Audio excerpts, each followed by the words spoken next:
పూరా local. Welcome to పూరా local. రాజస్థాన్లోని చిత్తోర్గఢ్ జిల్లా రష్మి పోలీస్ స్టేషన్ పరిధిలో విషాదకర ఘటన చోటు చేసుకుంది. బిల్వారా జిల్లాలోని సవాయి భోజ్ దర్శనానికి వెళ్లి తిరిగి ప్రయాణం అవుతున్న ఒక కుటుంబం గూగుల్ మ్యాప్ చూసిన మార్గాన్ని అనుసరించడంతో ఘోర ప్రమాదానికి గురైంది. వారి వ్యాన్ బనాసా నదిలో కొట్టుకుపోయింది. ఈ ప్రమాదంలో ఒక చిన్నారి ప్రాణాలు కోల్పోగా మరో ముగ్గురు ఇప్పటికే గల్లంతయ్యారు.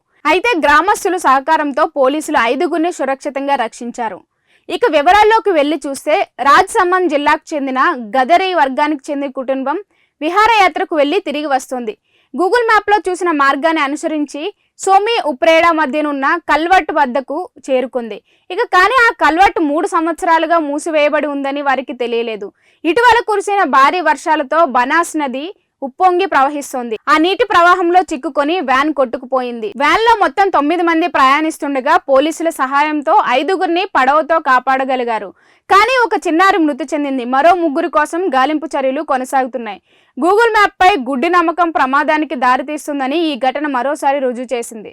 ఇవి ఇప్పటి వరకు ఉన్న అప్డేట్స్. అయితే మరిన్ని అప్డేట్స్ కోసం చూస్తూనే ఉండండి పూరా లోకల్.